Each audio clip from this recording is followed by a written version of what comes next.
اگر آپ قرض کے بوجھ تلے دبے ہوئے ہیں یا آپ کا کوئی اپنا قرض کے بوجھ میں پریشان ہے تو اس ویڈیو کو آگے مت بڑھائیں۔ ممکن ہے یہ دعا اس وقت آپ کے دل کی سب سے بڑی ضرورت ہو۔ حضرت ابو سعید رضوی اللہ تعالی عنہ سے روایت ہے کہ ایک شخص مقروض ہو گیا تھا۔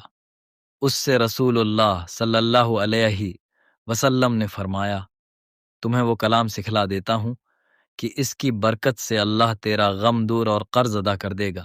صبح و شام یہ دعا پڑھا کرو، اللہم انی اعوذ بک من الہم والحزن واعوذ بک من العجز والکسل واعوذ بک من البخل والجبن واعوذ بک من غلبۃ الدین وقہر الرجال۔ اے اللہ، بے شک میں آپ کی پناہ چاہتا ہوں فکر و غم سے، اور آپ کی پناہ چاہتا ہوں ناتوانی اور سستی سے، اور بچاؤ چاہتا ہوں آپ کے ساتھ بخل اور بزدلی سے، اور آپ کی پناہ میں آتا ہوں قرض کے غلبے اور لوگوں کے سخت دباؤ سے۔ اللہ تعالی ہم سب کو قرض کے بوجھ سے محفوظ فرمائے، اور جو لوگ قرض میں مبتلا ہیں ان کے قرض آسانی سے ادا ہونے کے اسباب پیدا فرمائے۔ آمین یا رب العالمین۔